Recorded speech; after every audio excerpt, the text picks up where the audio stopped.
Hello అండి. నేను మీ Vasudha. Welcome back to my channel Vasudha story. ఈరోజు నేను చేయబోయే రెసిపీ పెసరకట్టు గుత్తి కాకరకాయ ఫ్రై అండి. ఈ గుత్తి కాకరకాయ ఫ్రై అయితే నేను నా ఫ్రెండ్ దగ్గర నేర్చుకున్నానండి. ఎంతో బాగా చేస్తుంది తను. ఇలాగే వంకాయ కూడా చేస్తుంది. అది నెక్స్ట్ అప్కమింగ్ వీడియోలో చెప్తాను. ప్రెజెంట్ మనం పెసరకట్టు చేసుకుందాం. ఫస్ట్ నేను దీనికోసం ఒక హాఫ్ కప్ పెసరపప్పు తీసుకున్నానండి. బాగా వాష్ చేసుకున్నాను. బాగా వాష్ చేసుకుని సరిపడ వాటర్ వేసానండి. కొంచెం పసుపు కూడా యాడ్ చేసి ఒక టేబుల్ స్పూన్ ఆయిల్ వేసానండి. ఆయిల్ వేయడం వల్ల పప్పు ఎక్కువగా బయటకు వచ్చి పొంగకుండా ఉంటుంది ప్రెషర్ పెట్టాక. సో ఒక 3 విజిల్స్ రప్పించాను. ఈలోపు ఒక 2 మీడియం సైజ్ ఆనియన్, చాలా చిన్న సైజ్ ఆనియన్ అంటే ఒక మీడియం సైజ్ అయితే ఒకటి చాలు. ఆనియన్, టొమాటో, 2 టొమాటో, ఒక 5-6 పచ్చిమిర్చి చీరుకుని పెట్టుకున్నాను. ఒక ఫుల్ పెద్ద నిమ్మకాయ రసం తీసి పెట్టుకున్నానండి. విజిల్ వచ్చేసిందండి. ఇంకా తర్వాత ప్రెషర్ తగ్గిన తర్వాత మొత్తం కాయగూరలన్నీ యాడ్ చేసేసుకోవడమే.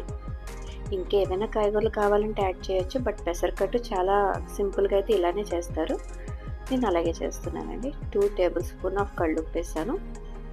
కొంచెం వాటర్ యాడ్ చేసి మళ్ళీ ఒక్క విజిల్ రప్పించానండి. జస్ట్ 1 విజిల్ వచ్చిన తర్వాత ప్రెషర్ తీసేసి ఇప్పుడు సాల్ట్ ఒక్కసారి చెక్ చేసుకుని దాంట్లో ఇంకొంచెం వాటర్ యాడ్ చేశానండి. ఇంకొంచెం వాటర్ యాడ్ చేసి మరిగించుకుంటున్నాను. ఇందాక మనం నిమ్మకాయ రసం తీసి పెట్టుకున్నాం కదండి, పెద్ద నిమ్మకాయ రసం, నిమ్మకాయ అంతా రసం తీసి పెట్టుకున్నాను. అది యాడ్ చేసి మరిగిస్తున్నానండి. ఈలోపు తాలింపు పెట్టుకుంటున్నాను. ఒక 2 టేబుల్ స్పూన్ ఆఫ్ నెయ్యి వేసాను. నెయ్యి తాలింపు చాలా బాగుంటుందండి దీంట్లోకి.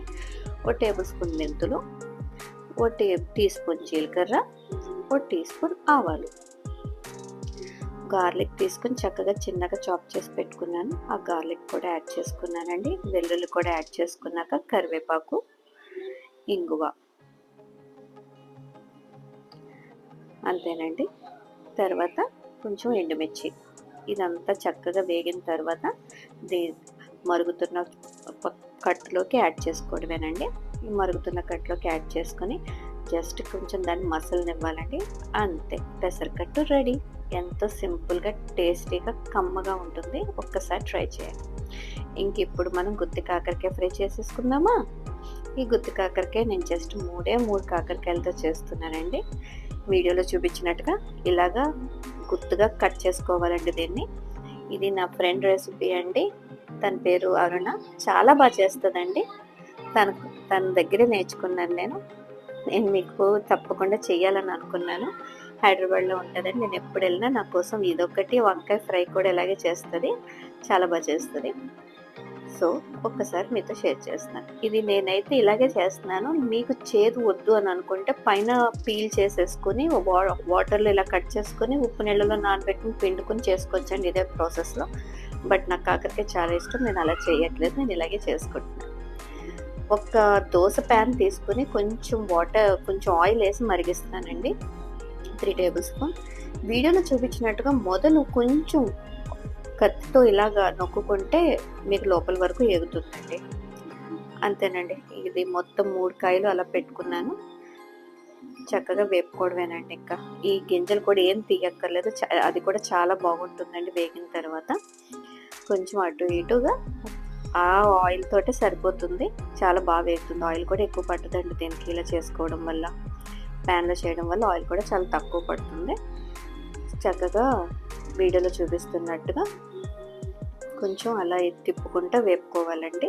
మూత పెట్టుకుని కాసేపు ఒక 3-4 మినిట్స్ అలా వదిలేసామంటే కొంచెం మగ్గుతూ ఉంటుంది. 3 మినిట్స్ తర్వాత తీసి చూసుకున్నానండి. చక్కగా వేగుతుంది. దాంట్లోనే కొంచెం సాల్ట్ కూడా వేసుకుంటానండి. ఇప్పుడు కొంచెం సాల్ట్ కూడా యాడ్ చేసుకుని వేపుకున్నానండి నేను.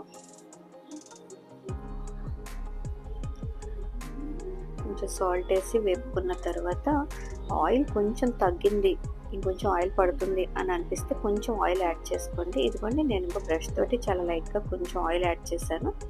మళ్ళీ మూత పెట్టి ఇంకొంచెం మగ్గించానండి. ఇప్పుడు ఒక చిన్న మసాలా కొట్టుకోవాలండి. అదే పొడి, పుట్నాల పప్పు, జీలకర్ర, 2 టీ స్పూన్ల కారం, 2 టీ స్పూన్ల ధనియాల పొడి, కొంచెం ఒక 2 గుప్పెళ్ళు వెల్లుల్లి ఇవన్నీ వేసుకొని మిక్సీ పట్టానండి. ఇది మీరు నిలువ కూడా చేసుకోవచ్చు. ఏ ఫ్రైస్ అయినా ఇది మీ పొడి వాడుకోవచ్చు అండి, చాలా బాగుంటుంది.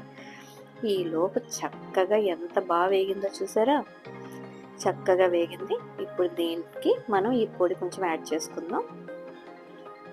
నేను ఈ పొడి నిల్వ కూడా ఉంచుకున్నానండి, తర్వాత ఎప్పుడు చేసుకున్నా నాకు యూస్ అవుతుంది, ఏ ఫ్రైస్ కన్నా యూస్ అవుతుందని ఇంక ఈ పొడి కూడా యాడ్ చేసుకున్నాను. ఈ పొడి కూడా చక్కగా మనకు కావాల్సినంత పొడి యాడ్ చేసుకోవచ్చండి. నేను పొడి యాడ్ చేసుకుని మళ్ళీ కాసేపు మూత పెట్టుకున్నానండి. కాసేపు మూత పెట్టుకుని ఒక 2 మినిట్స్ ఊరికే మసాలా అంతా దానికి పట్టేలాగా, అంతేనండి. గుత్తి కాకరకాయ ఫ్రై రెడీ. డయాబెటీస్కి దేనికి చాలా మంచిదండి ఇది. కాకరకాయ కూడా ఔషధాలు కానీ అని మీకు తెలుసు కదా. వేడి వేడి అన్నంలో పప్పుచారు వేసుకొని ఈ గుత్తి కాకరకాయ ఫ్రై తింటే ఆహా అనాల్సిందేనండి. సో ఇది ఈరోజు రెసిపీ. ఈ రెసిపీ కనుక మీకు నచ్చితే please do like, share and subscribe. నమస్తే అండి.